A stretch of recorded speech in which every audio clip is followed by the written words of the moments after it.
Good morning, ladies and gentlemen. Good morning. Good morning. Good morning. Hi, Sherry. Good morning. We're going to start early. I'm Roger Roberts. And this is being live streamed, so that's why I said this one. It's being live streamed. So good morning and welcome, everybody. I'm Virgil Roberts. I'm a former member of the Irvine Foundation Board of Directors and the immediate past chair of the Leadership Award Selection Committee. I'd like to thank you for joining us today to celebrate Serita Cox, co-founder. And she's one of the recipients of this year's James Irvine Foundation Leadership Award. Before we get started, I'd like to invite Jezebel Mian up to lead us through a land acknowledgement.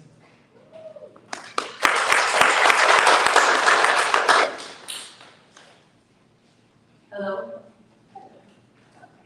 I would like to take a moment to acknowledge that we are on Tonga land and recognize them as the traditional caretakers of Tokongar, the Los Angeles Basin, and Southern Channel Islands, what we now call home.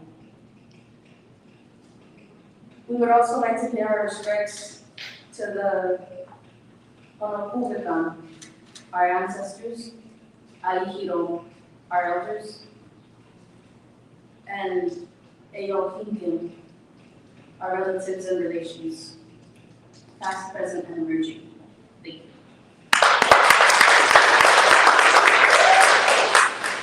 Thank you, Jezebel. For more than a decade, the Leadership Awards have recognized leaders whose innovative solutions to critical challenges that California faces create opportunity to improve the lives of the people of California.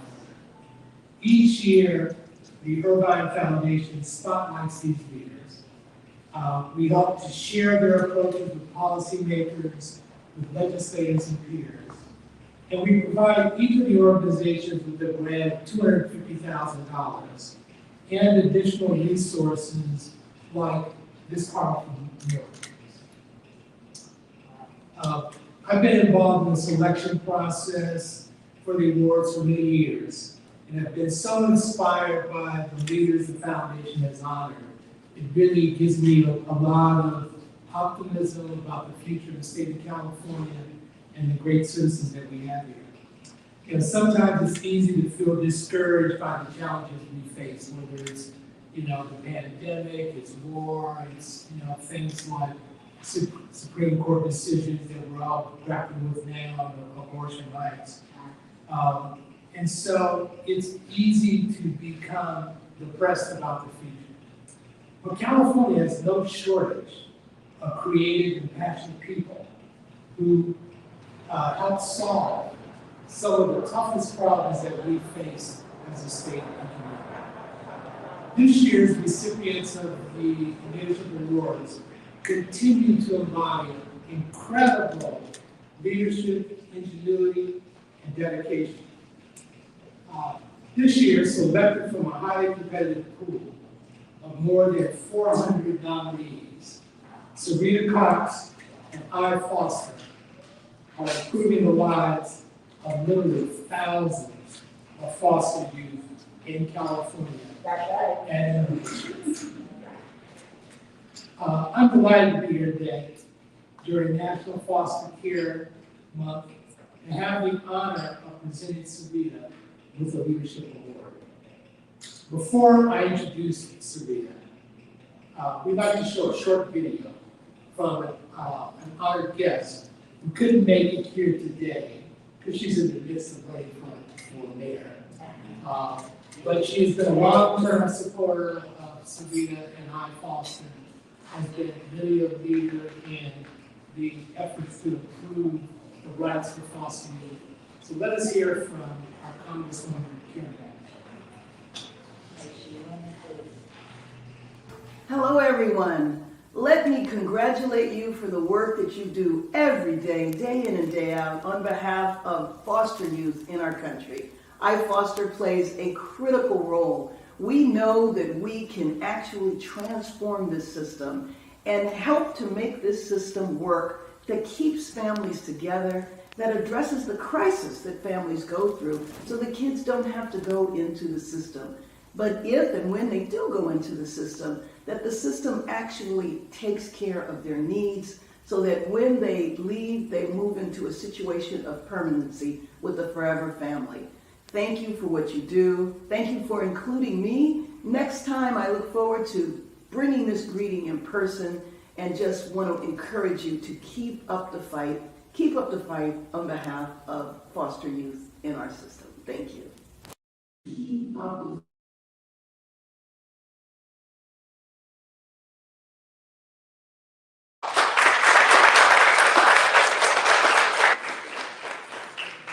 Thank you, Congresswoman Bass, for those words, and more importantly, for your contributions to the foster care community. Before I bring Serita up to present a formal review awards, let me say a few words about Serita Cox. As a former foster youth, Serita knows that so many youth in the child welfare system face barriers to accessing the resources and opportunities that they need to reach their full potential. So in 2010, she co-founded iFoster to use technology to connect foster youth with resources, jobs, and support to become successful, independent adults. iFoster aggregates thousands of resources for its 70,000 members on its free online resource portal. The safe and private online community gives foster youth, caregivers, and child welfare organizations access to critical resources such as computers, tutoring, housing, food, emergency funds, and mental health services. Under Serita's leadership, iFoster connects 150,000 foster youth, nearly 150,000 foster youth, and caregivers nationwide to more than $125 million worth of resources and services annually.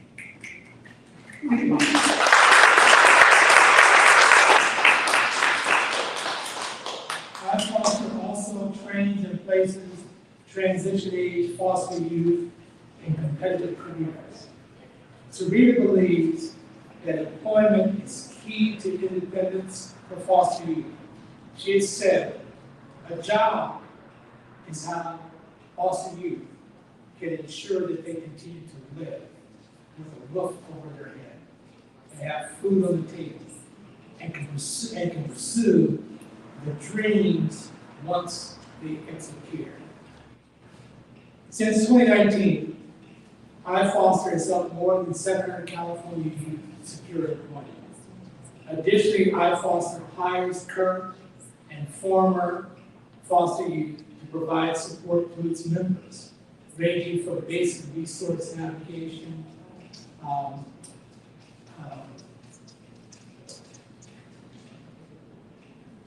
lost my train of thought. So that under Serita's formal leadership, iFoster is improving child and caregiver well-being and transforming the child welfare system. Serita, can't thank you enough for your continued leadership, and congratulations on this recognition of your extraordinary work. Now, without further ado, let me present to you all Serita Cox.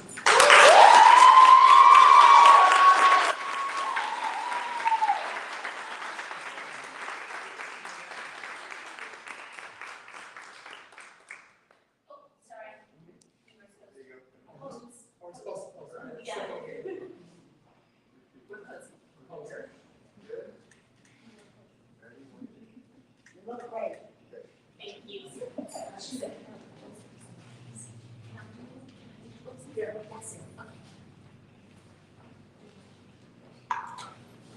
Thank you so much. I am extremely excited that we have a very special guest here today. I get to work with Assemblymember Brian on some of the greatest, I hope, the best legislation coming out for foster youth. Assemblymember Brian is a huge advocate for foster youth here in California. He has dozens of bills right now in front of the Assembly to improve the lives of foster youth, in particular the lives of youth who are transitioning out and need to become self-sufficient as soon as they leave care. So I'm thrilled to be able to introduce Assemblymember Brian. We're so happy you're here. Thank you so much.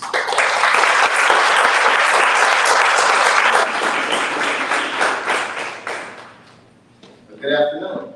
Good afternoon. Good morning. It's a great time to talk about our foster youth. I mean, it's always a good time to talk about our foster youth. I was raised by a family that did foster care for 26 years. And they adopted 9 of us, including myself. Hundreds of foster siblings. They always took the hardest cases, which meant adverse childhood experiences or special needs. We have the largest child welfare system in the world right here in LA County.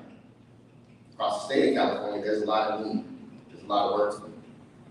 Nobody does that work as hard as Serita Cox. I know that because she flies up to Sacramento and testifies in the committee, no matter how short the notice is. There's a couple of major bills that we're doing this year that I'm especially proud of. One is AB 1861. And it's a $30 million tax credit for businesses that are willing to hire transition-age foster youth. Essentially, if you hire somebody who's exiting out of the system, I want to pay part of that salary so that they're a more attractive person to hire than anybody else. Because I know when our foster youth thrive, we all thrive. Another.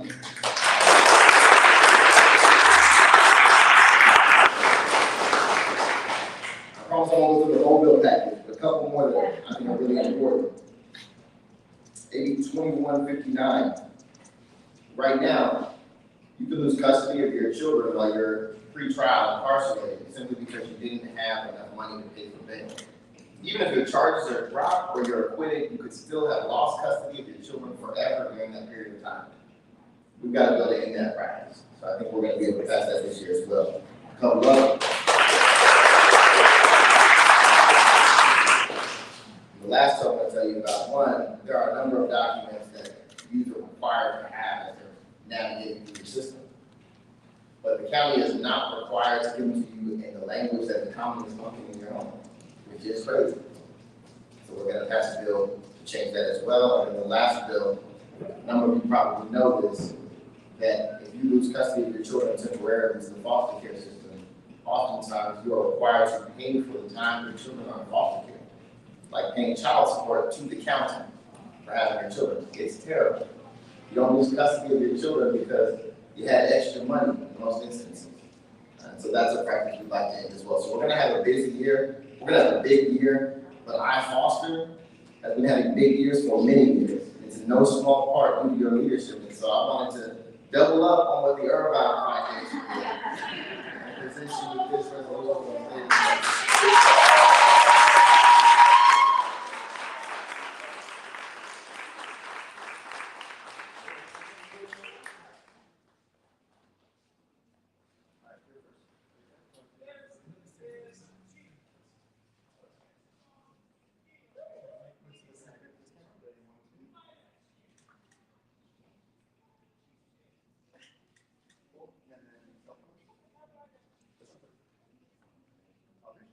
you. I so appreciate it. Thank you.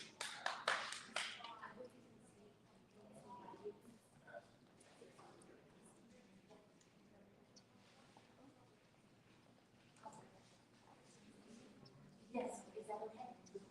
All right. Okay, I appreciate it. All right, guys, thank you, thank you, thank you. And I'm just super excited to be here. And thank you to the Irvine Foundation. Thank you to Assembly Brian. I just want to be clear that I'm only here and I'm only getting these awards because of the teams I'm privileged to work with every day.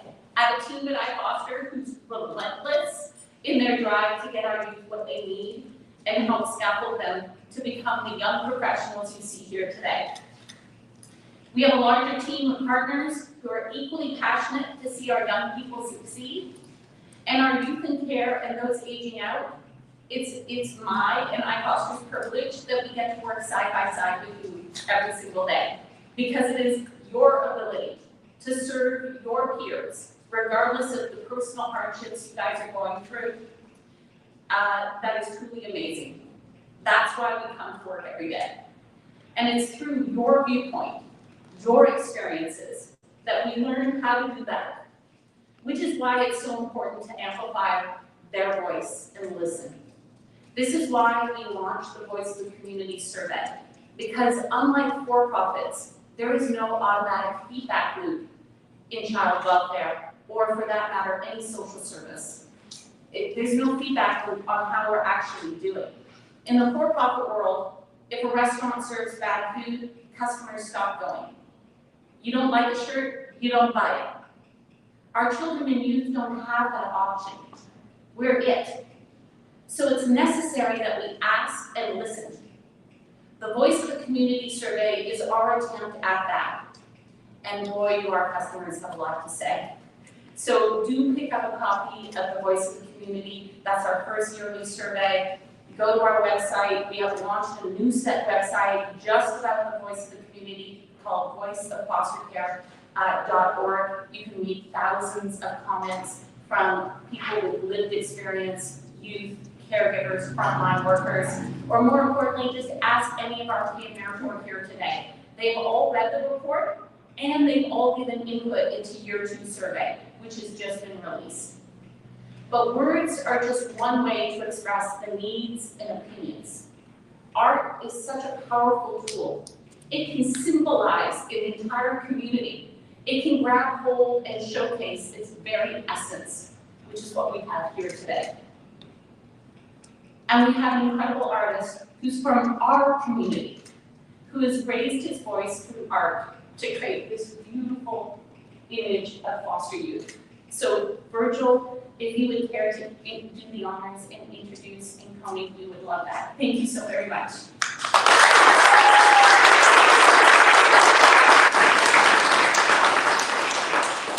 So as Serita said, this piece of artwork here from a man who works in our community to try and capture the spirit of the community. And I'd like for him to come forward.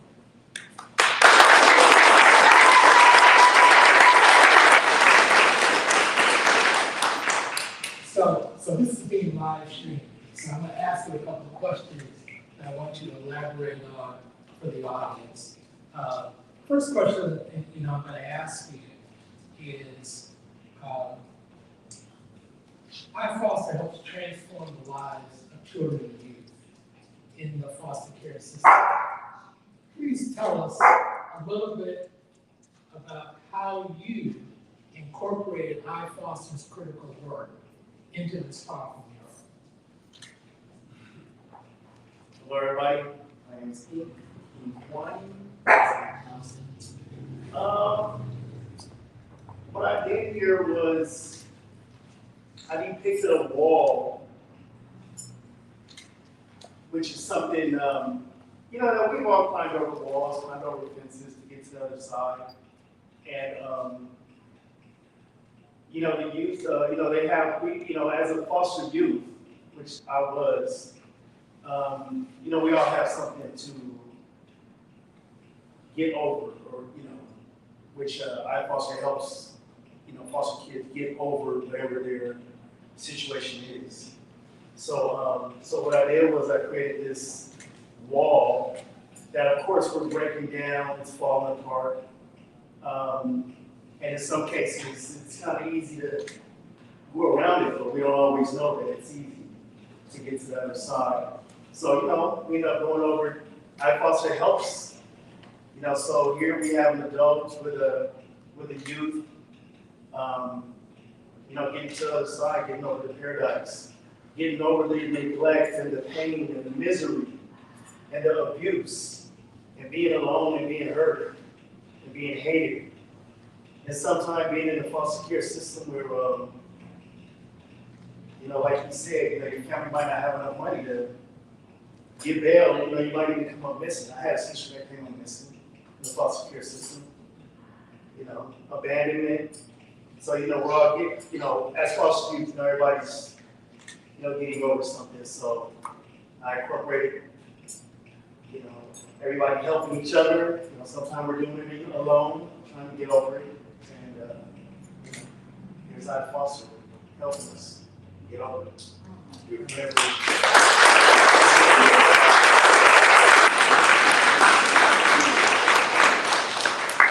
So many of you may not know, next week this mural is traveling to Washington, D.C., and perhaps other cities after that. What impact do you hope this mural has on the people in those communities in D.C.? Well, I hope they see that, they can get involved, and help, in any way possible. Just some sort of help, to help youth overcome. And, and then like I said, once again, just to see what the youth go through. Because a lot of people think, I mentioned to people that I was a foster care, they think it's just something. Oh, you just want to stay in somebody's house for a while. You know what I mean? It's, it can be, so much more traumatizing than just staying at someone's house for a couple of weeks, or, you end up living your whole entire lifetime here sometimes, as some of us did. And, so, I hope they'll see that, the youth go through things and, we can help them, don't just, leave them to fend for themselves. We can all help some kind of way.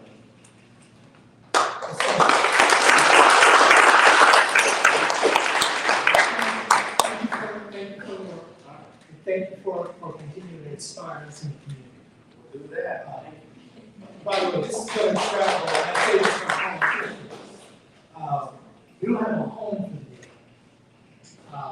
And maybe we can find a home destination, Crenshaw, or somewhere for this. And if that's something you can help us find a home for this mural. Well, we definitely want to take it on tour to all different child welfare agencies. As it should go, I think, And the state capital. and the state capital. So maybe you have a home in the state capital. So you go to the floor to vote, people will be thinking about the barriers that foster youth face. Now, this is a little bit of a short ceremony. Now we're going to have kind of an official unveiling and a cutting of the ribbon for this. So you can come back. Serita, come back.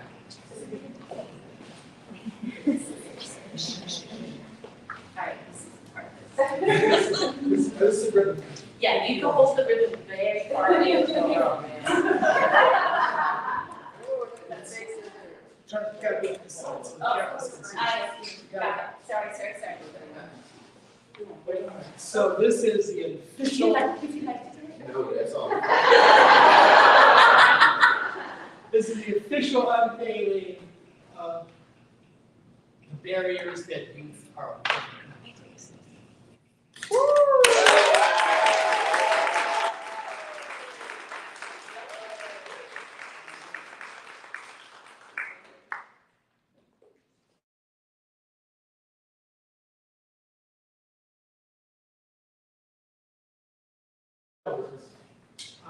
Inc. and the iFoster team, including Los Angeles County Transportation Age Foster Youth, the TAY AmeriCorps members, will host the National Foster Care Community Art Project. The virtual event will allow thousands of children and young people in foster care across the nation to share their voice through art.